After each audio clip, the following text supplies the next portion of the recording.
रेखीय प्रसार। तो जब किसी लोहे की छड़ को गर्म किया जाता है तो उसकी लंबाई में वृद्धि होती है। इस घटना को रेखीय प्रसार कहते हैं। तो रेखीय प्रसार गुणांक क्या है? तो यहाँ पर जैसे मान लेते हैं जो एक सीधी छड़ है जिसकी लंबाई कैपिटल एल मानी गई है, अगर मान लेते हैं ये कैपिटल एल लंबाई की एक छड़ है, इसका ताप जब बढ़ाया जाता है तो इसकी लंबाई में वृद्धि हो जाती है। जैसे ये इसकी लंबाई यहाँ जो वृद्धि हो रही है वो डेल्टा एल है, ये इसकी लंबाई में वृद्धि हो गई। तो लंबाई में जो वृद्धि होती है वो किन किन बातों पर निर्भर करता है? तो डेल्टा एल जो होता है समानुपाती कैपिटल एल। लंबाई अगर मान लेते हैं जैसे एक 10 सेंटीमीटर की वस्तु है और दूसरी 20 सेंटीमीटर की वस्तु है और दोनों का ताप एक साथ बढ़ाया गया, तो हम देखेंगे जो बड़ी वस्तु है उसके लंबाई में ज़्यादा वृद्धि होगी और जो छोटी वस्तु है उसकी लंबाई में कम वृद्धि होती है। तो यहाँ इसीलिए लिखा गया है डेल्टा एल समानुपाती कैपिटल एल के। और किस पर निर्भर करता है?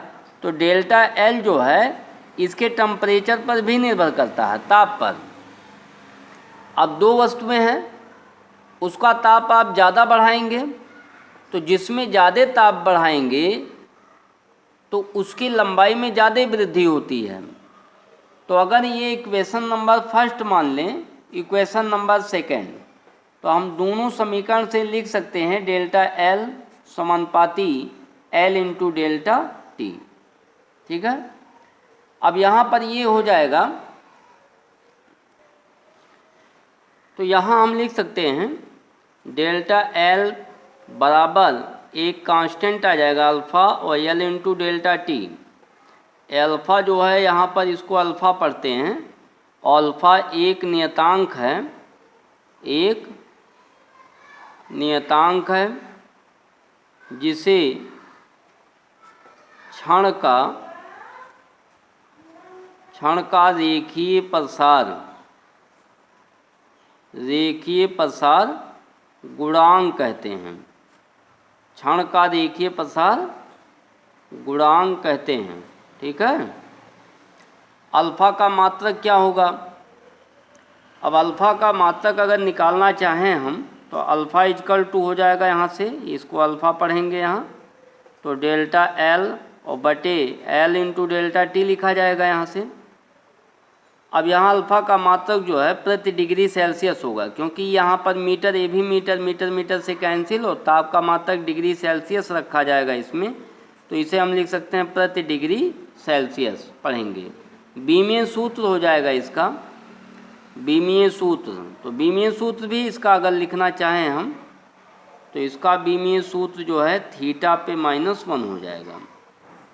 तो बीमीय सूत्र इसका क्या होगा? थीटा पे -1। अब यहाँ पर अगर हम देखें तो रेखीय प्रसार गुणांक की डिफिनीशन कैसे लिखेंगे?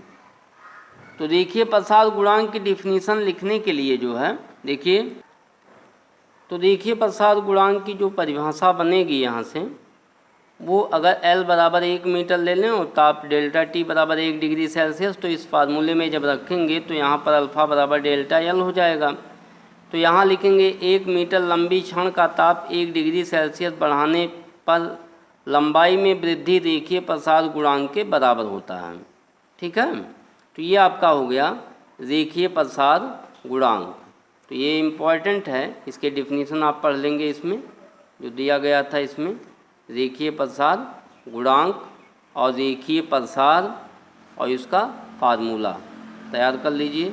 ओके।